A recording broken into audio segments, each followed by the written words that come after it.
un aviso a todos los fieles para el próximo domingo.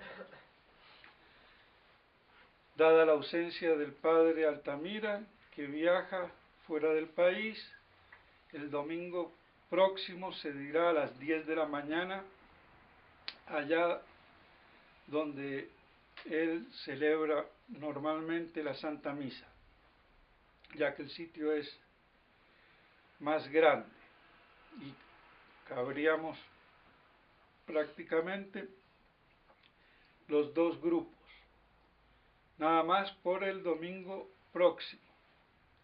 Después, normalmente, y la misa a las 10 de la mañana, como aquí. En nombre del Padre, del Hijo y del Espíritu Santo. Amén. Amados hermanos en nuestro Señor Jesucristo, nos encontramos en el domingo 10 después de Pentecostés y vemos la parábola de nuestro Señor, tomada de San Lucas. ¿Qué hace nuestro Señor ante esos hombres que presumían de justos, de santos, de religiosos, de buenos? Y por eso entonces relata la parábola, esa semejanza, parábola del fariseo y el publicano. El fariseo entra al templo, al igual que el publicano, pero ora de una manera presuntuosa. Te doy gracias por no ser como los otros. Pago el diezmo, hago ayuno 2 veces por semana. Cuando los judíos en el Antiguo Testamento tenían, creo que un ayuno obligatorio al año, estos ayunaban 2 veces por semana, que no está mal. Pagar el diezmo de todo lo que posee, no roba, no mata, no es injusto, no fornica.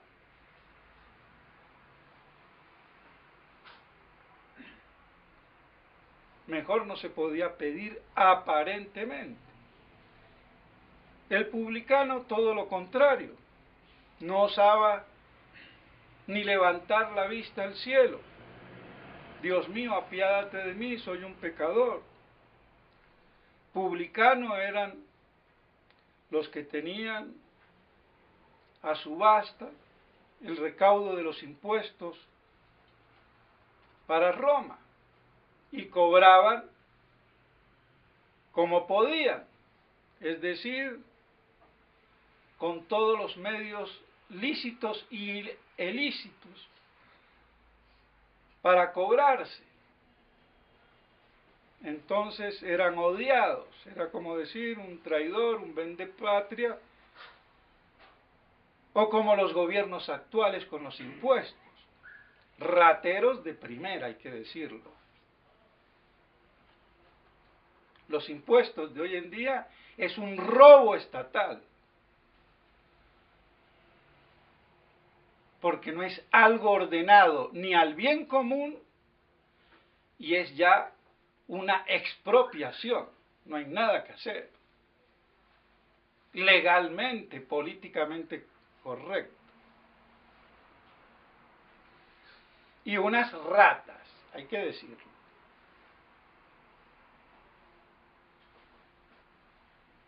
Y la gente sigue creyendo en la sacrosanta democracia. Estupidez. Y el clero diciendo es un deber de ir a votar. Imbéciles. Es un pecado ir a votar. Salvo si yo hago la excepción de que no lo hago como pueblo soberano, porque si no es herético, el pueblo no es soberano, el soberano es Dios. Y que el elegido o los electos o los que por lo menos conserven el orden natural. Así que, a ver, Pero bueno, no voy a entrar, que aquí hay mucha tela también para hablar. Esto es meramente de paso. Entonces, claro, un publicano, lo peor que había, y más para el pueblo judío. Y los fariseos, que antiguamente eran los electos, la tradición nacional antihelenista y cultural que venía de los macabeos, que defendieron la honra del templo y de Dios contra la idolatría, pero que ese espíritu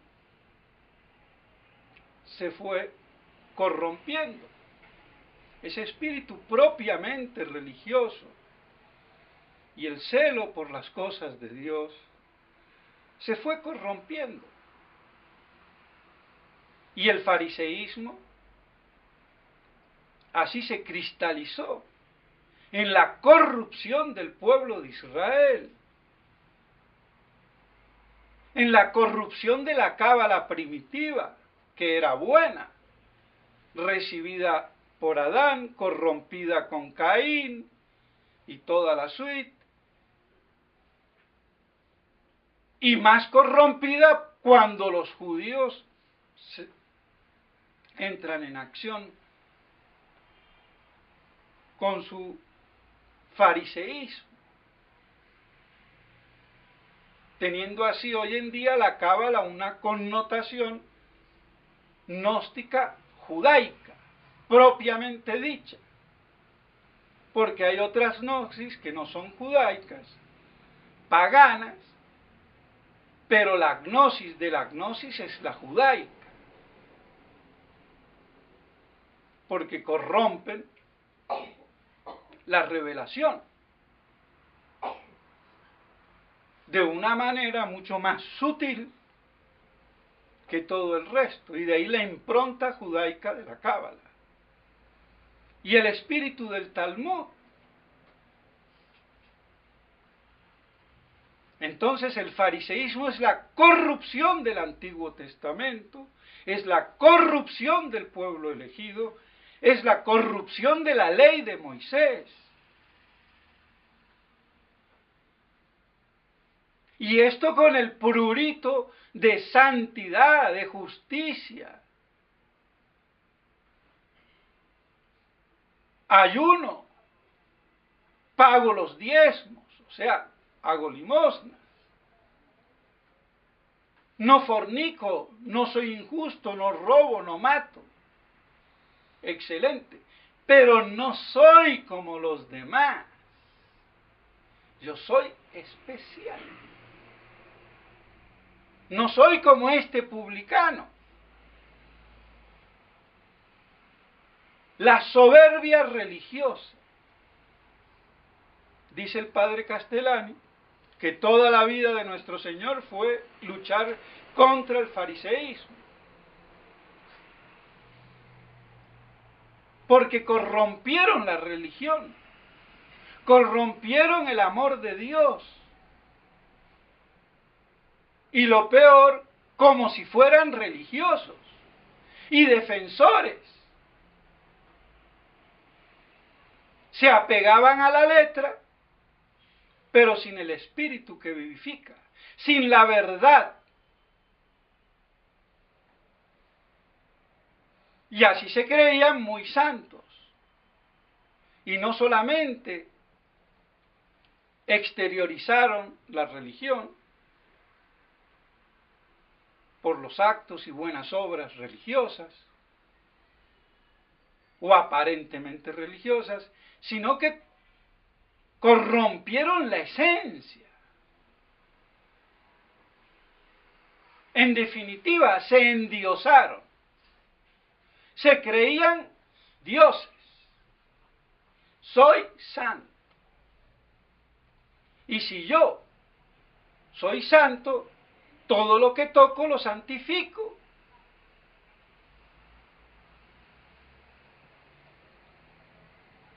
No reconocían su condición pecadora.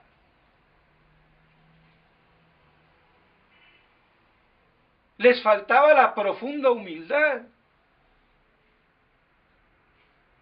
el reconocimiento de la nada, de lo que es el ser humano ante Dios, y una nada pecadora, como decía Santa Margarita, pecadora.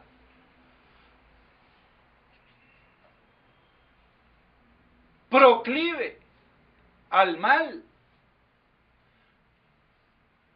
Nacemos corrompidos por el pecado original. No nacemos buenos como cree el naturalismo, ni Rousseau.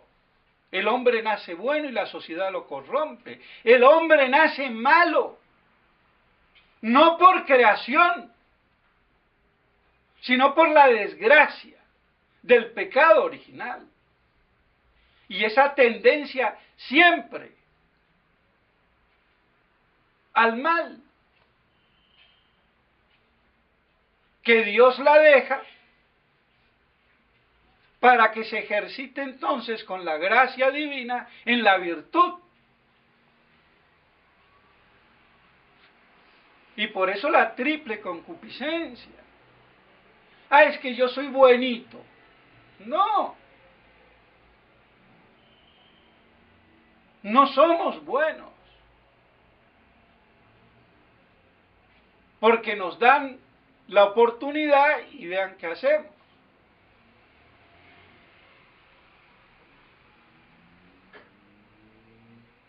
Nos desviamos del camino de Dios y nos amamos a nosotros mismos, no hay nada que hacer.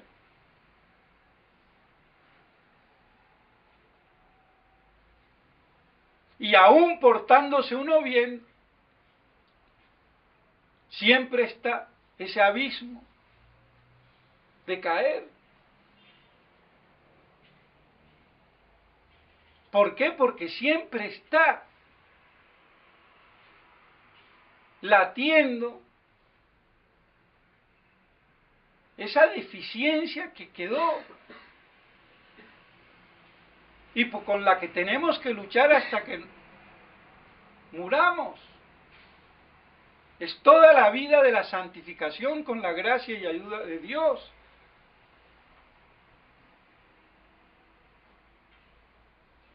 Por eso San Agustín decía, raza damnata, humanidad condenada. Y por eso, oh feliz culpa, gloriosa culpa, que nos trajo un tan gran Redentor para redimirnos, liberarnos, desatarnos del pecado. Entonces esa condición de pecador no se puede obviar, ni por muy santos que seamos.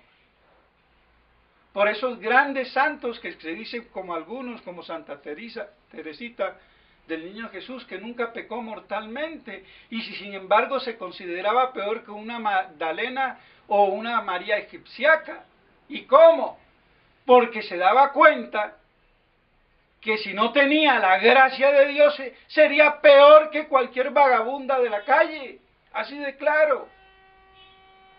Y no era ninguna tonta para no darse cuenta, porque se conocía muy bien. Y vean qué santa.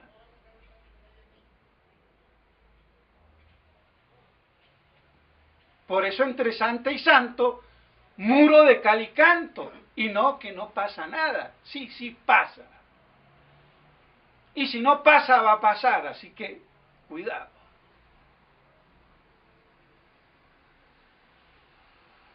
Entonces esa permanente lucha y combate espiritual Y no como hoy, todo es bueno. Y son angelitos. Sí, claro.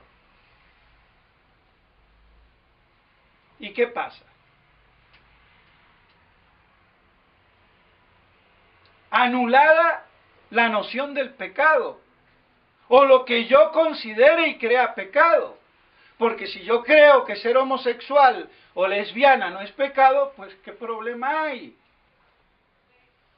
Y si yo considero que me puedo rejuntar habiendo sido casado legítimamente por la iglesia porque no funcionó la cosa, está bien y pido dispensa y encima me dicen que sí desde Roma. Igual.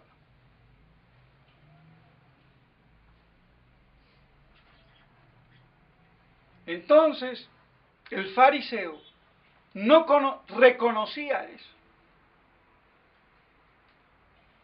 Se creía endiosado.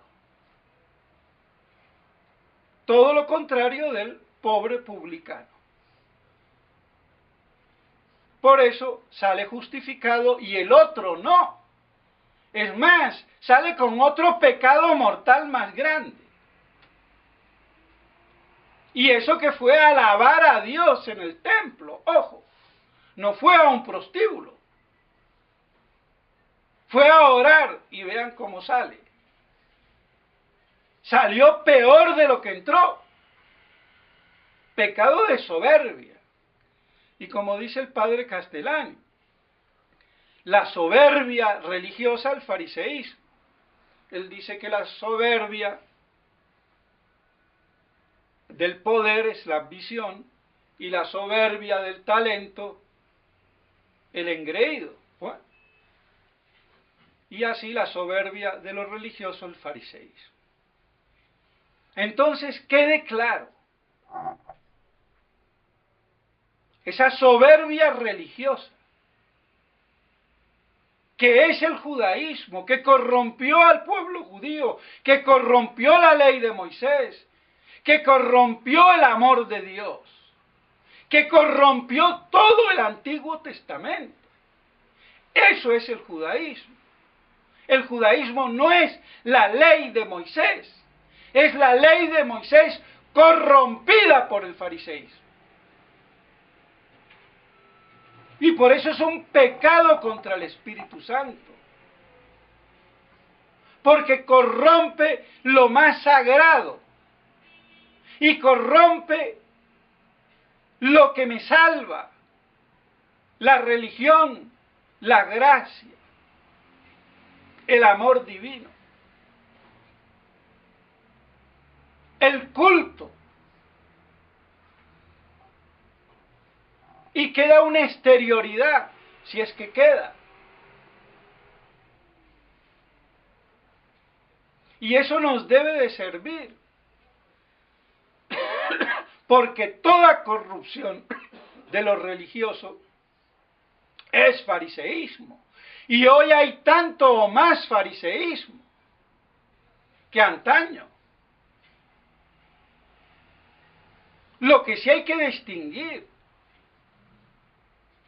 que antaño era fariseo de una manera ortodoxa, si se quiere, o conservadora, apegado a la letra, sin el espíritu, que vivifica, y la letra sola, que mata.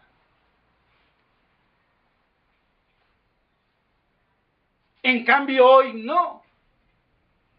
No es pegado a la letra, si se quieren es pegado al espíritu, pero el espíritu de la libertad sin conciencia del pecado, lo mismo, no hay pecado, o lo que me parece pecado, espíritu de libertad de conciencia.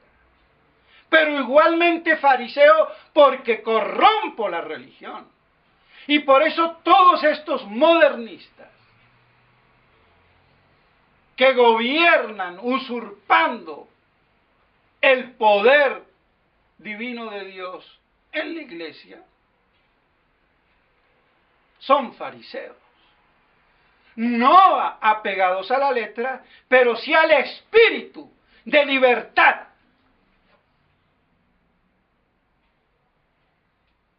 Entonces, cambió la modalidad del fariseo, pero no cambió la esencia de la corrupción de los religiosos. Y peor, porque ya no es corrupción del Antiguo Testamento, sino del Nuevo Testamento. Y es corrupción ya no del pueblo elegido, sino de la iglesia.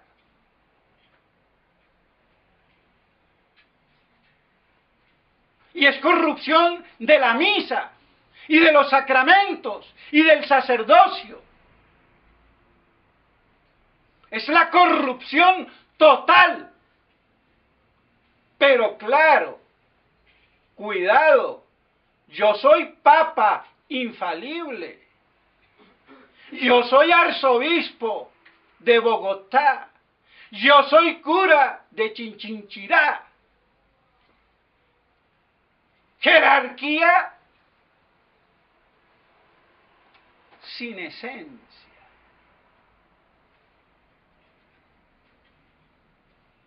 Fariseísmo puro.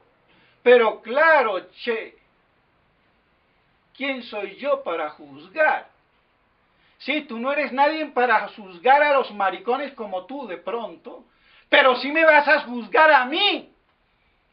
Ah, qué linda ley del embudo, no te aguantas. Si tú no eres nadie para juzgar, yo te digo lo de qué te vas a morir y chito.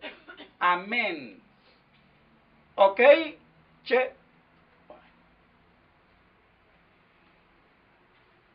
Porque eso de juzgar, de excomulgados, de herejes, de desobedientes, ¿qué?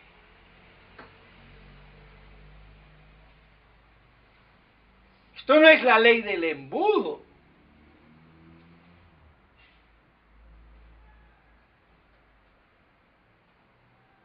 Ni porque vayas de payasito vestido de blanco, aunque ahora hay 2 palomitas de blanco, no hay que olvidarse, del Papa emérito.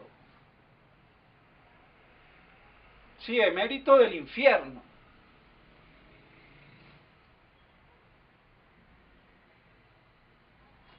Y no es que este sea el malo, como cree Galad y algunos, y que Juan Pablo II o Benedicto XVI son los buenos. Iguales. Yo no me voy a poner en un prostíbulo a ver cuál es la más o la menos. ¿De acuerdo? Entonces, me perdonan los ejemplos, pero así de ridículo es.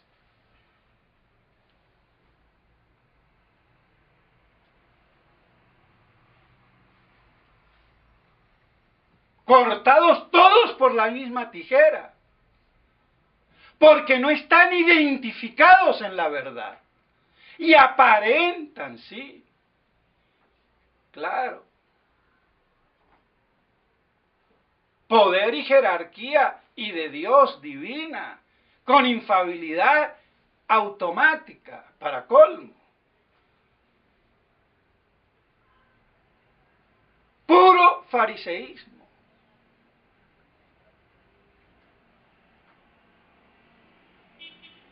Y no como hace Monseñor Williamson, no quiero hablar de él, pero si uno lee como tontito el Eleison, dicen, ay, qué bien, Monseñor Williamson está diciendo contra esta mentalidad, este deterioro. Sí, pero lo hace como un british, un británico, un anglicano, un protestante, sin injundia, sin solidez, sin argumentos teológicos, metafísicos. Lo hace con argumentos, sí, 2 más 2 no son 5, sino 4. Sí, eso, matemática, me la dejas ahí un poquito y ten un poco más de enjundia en la verdad.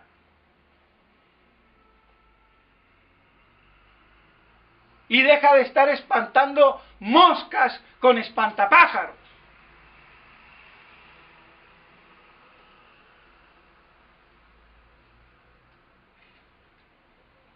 No van las cosas así.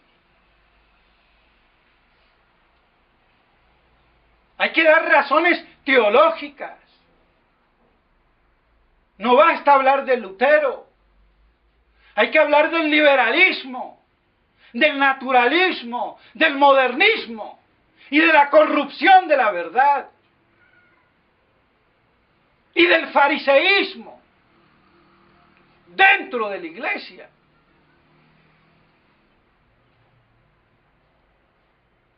Entonces no valen a medias las defensas.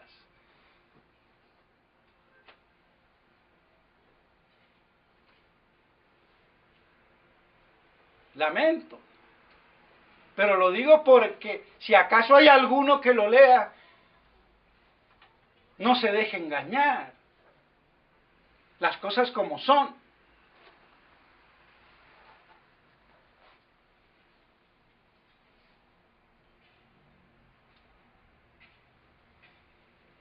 Y lamentablemente, no tendría por qué decirlo, pero lo digo porque me toca muy de cerca y en cierta forma también refleja lo que está pasando en la fraternidad.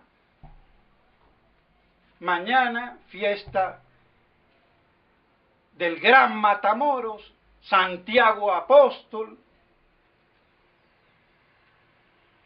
gran fiesta en España.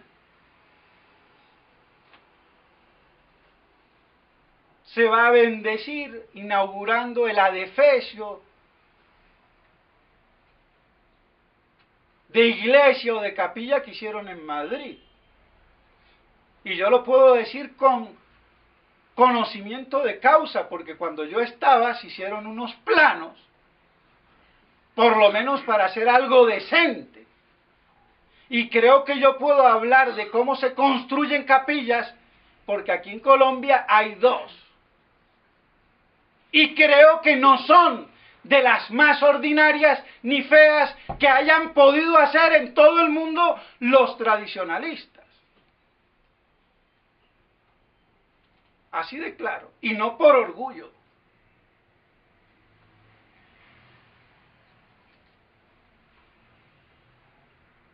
Y la capilla la hice yo, no la hizo el procurador, ni con la plata del procurador, cuidado, porque por ahí he oído decir, ojo, ni en Bucaramanga ni aquí.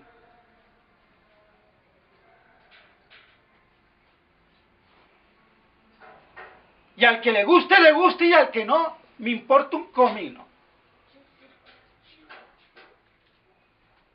Pero eso de atribuirse. Y la ayuda no fue, que digamos, considerable, porque te pudo ayudar con mucho dinero. No, señor. Las cosas como son.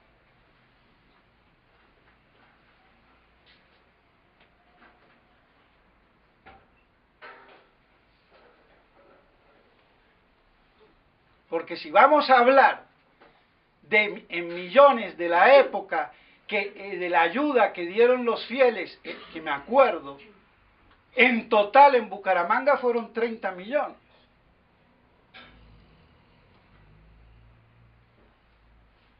Y si el procurador puso 2 o 3 millones de esos 30, fue mucho, ojo. Así que, lo lamento. Y aquí, ni un peso. ¿Ok?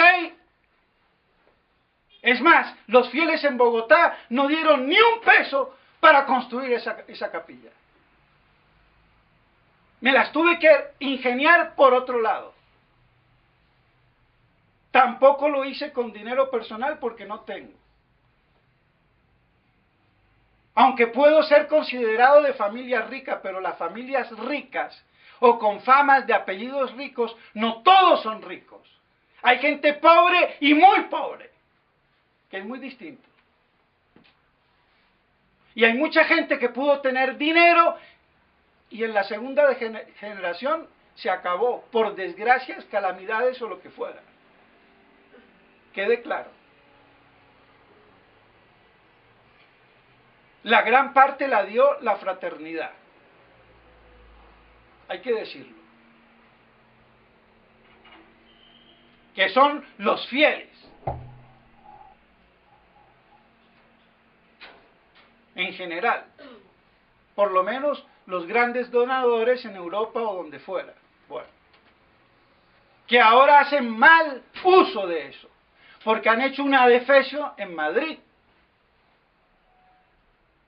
un esperpento, algo grotesco, algo desubicado, algo que no es acorde. Incluso pareciera sacado el arte de la capilla de Pablo VI, allá donde daba sus famosas ceremonias. Y el padre Montagut es culpable, es un liberal, y lo nombro porque lo tengo que denigrar. Porque él no puede elegir a cualquier arquitecta imbécil a que haga ese adefesio. Claro que la culpa no es del marrano, sino del que lo alimenta. Y el que lo alimenta es Monseñor Felé, no hay nada que hacer. Y Monseñor de Galarreta, que me he enterado que no ha querido después, claro, le gustó estar con la niñita, pero cuando viene el bebé, ay, eso no es mío. Sí, claro, ahora no quieres. Qué lindo, cafizo, perdóneme. Pero eso no es así. Por lo menos hubieran respetado la idea primigenia para hacer algo más o menos adecuado. Y ahora va a ir Monseñor Felé a bendecirla. Gracias a Dios que no la pueden consagrar, porque consagrar eso, la verdad que eso demuestra el espíritu de la fraternidad hoy de Monseñor Felé. Misita por dentro tridentina y por fuera cara de ¿qué? De modernista. Así es. Ese es el mejor ejemplo del espíritu bastardo de la fraternidad de hoy y de Monseñor Felé, de Monseñor de Galarreta, de Monseñor Tissier, del padre Smithberger y de todos esos vende iglesia.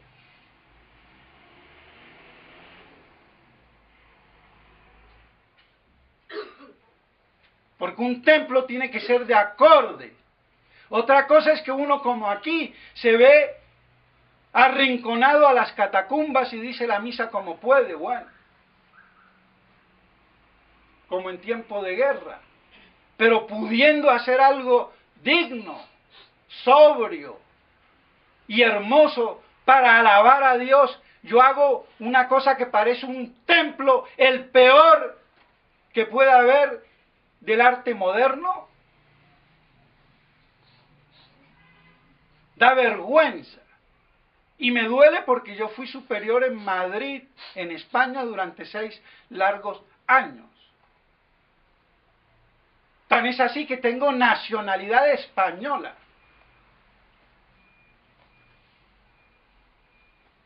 Entonces por eso hablo con conocimiento de causa.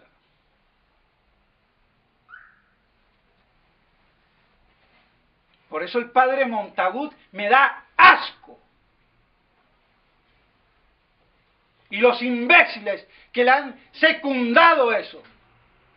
Y en especial los superiores. Que de superiores son unos mediocres.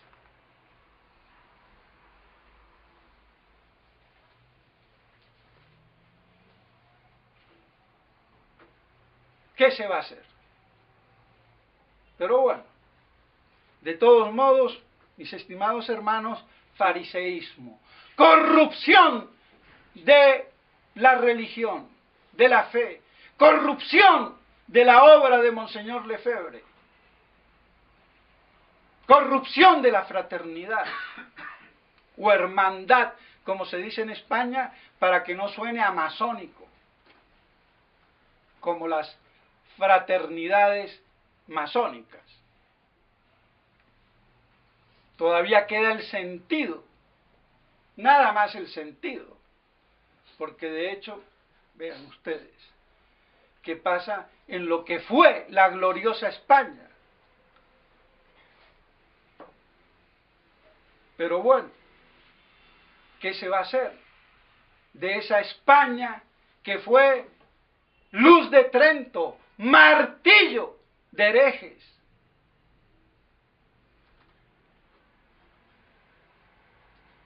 Espada contra los herejes y luz de Trento.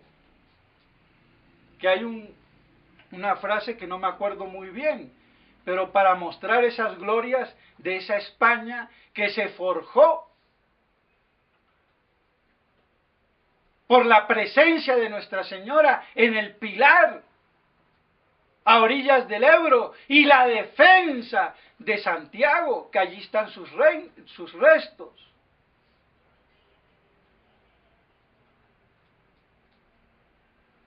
Matamoros.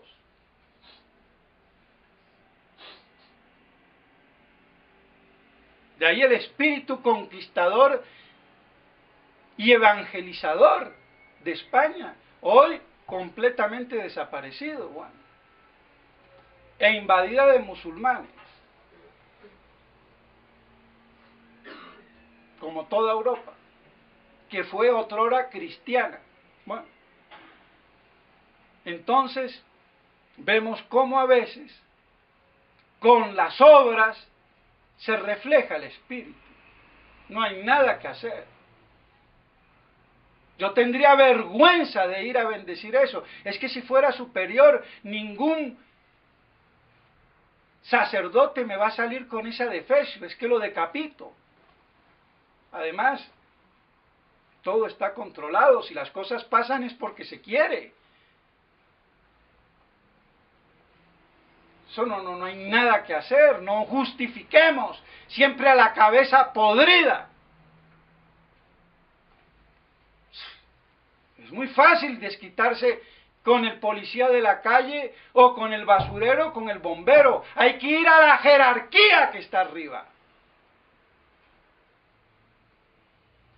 Así de claro. Entonces, fariseísmo puro, corrupción. ¿Qué más? Pero claro, como les he dicho, esa doble versión, antaño apegado a la letra, hoy al espíritu sin verdad, el espíritu de libertad, en un fraternal abrazo de amor a toda la humanidad, sin dogmas, religiones, ni dioses que dividan, y que cada uno le reza al que más le guste. Porque, ¿quién soy yo para juzgar? Queda claro. Por eso no se me pela la lengua de decir que es un papanata, igual que los otros. Lo que pasa es que ya se ha desenmascarado más, se ha mostrado más. Es toda la diferencia. Se ha evidenciado más. Eso es todo. Pues bueno, que eso sirva a ver si a todavía la gente que quede con medio capacidad de ver, vea. Y si no, allá verán. Pero es hora de darse cuenta de que esa iglesia no puede ser la iglesia de Dios.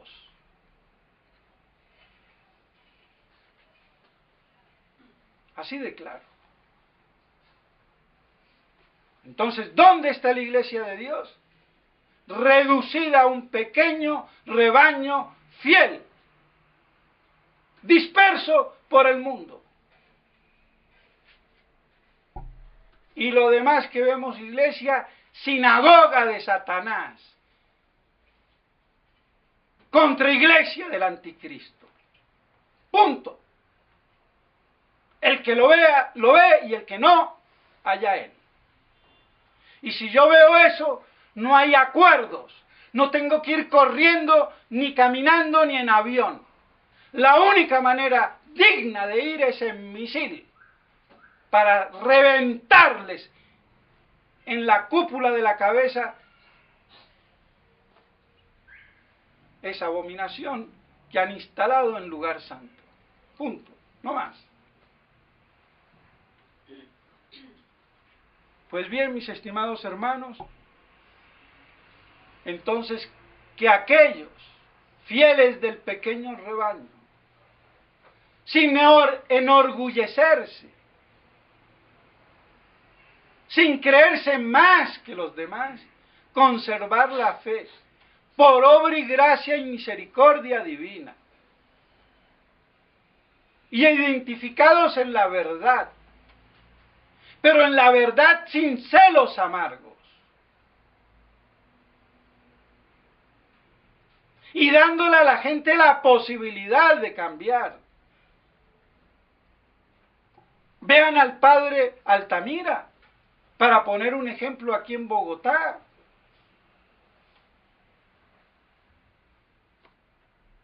Claro que no son muchos, ojalá fuera así, pero bueno. Y otros ejemplos que puede haber que yo desconozco, hasta de uno mismo.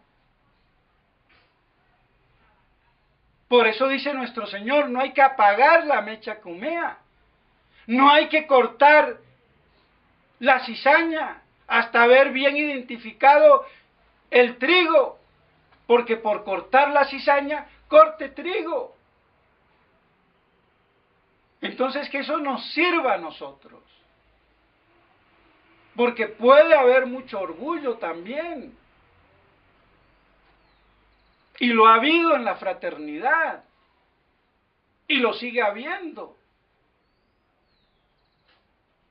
Y lo sigue habiendo también entre los fieles.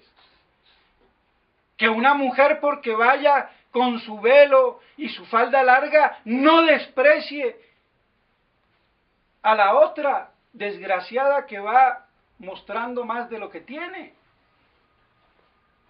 ¿Qué vamos a hacer? Darle la oportunidad al publicano, al pecador, igual pecador que yo, sino tal vez yo más que él.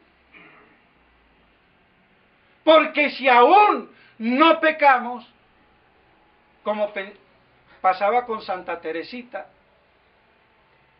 es por gracia de Dios, no porque seamos buenos. Tenemos nuestros malos instintos, deseos, y si no estamos vigilantes, el león nos devora a nuestro alrededor. Entonces el combate en la verdad exige misericordia, porque es un combate de amor por la verdad, y amor a Dios, y amor al prójimo, y amor al desvalido, al pecador. ¿Y quién puede tirar la primera piedra? Por eso yo le deseo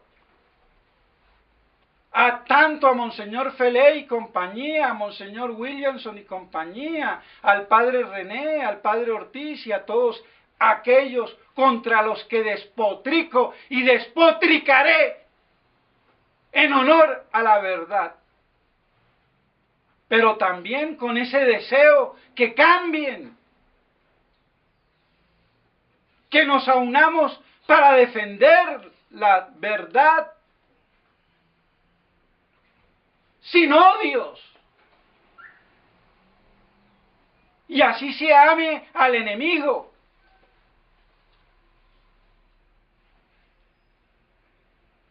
Pues bien, entonces de aquí se podría sacar toda una lección que no acabaría nunca. Entonces, que reconozcamos con esta parábola nuestra condición miserable. Y aunque no robemos, no forniquemos, ayunemos y demos limosna y hagamos todas las obras buenas, no nos creamos santos, dioses. No somos nada delante de Dios, y lo poco o mucho de bueno que tengamos es por gracia de Dios. Eso es todo. Ya ven cómo entonces es de una aplicación moral y práctica descomunal. Y ya me alargué, pero bueno, ¿qué se va a hacer? De todos modos, que todo esto nos sirva para que, como el publicano, salgamos cada vez que vamos a orar, por lo menos, si entramos mal, que salgamos bien, justificados en el perdón y el amor de Dios, reconociendo nuestras propias miserias sin despreciar a nadie como el fariseo, y que así, con la ayuda de la Santísima Virgen María, podamos permanecer en esa humildad que ella, la Reina de los cielos, se consideraba la esclava del Señor. En nombre del Padre, del Hijo y del Espíritu Santo. Amén.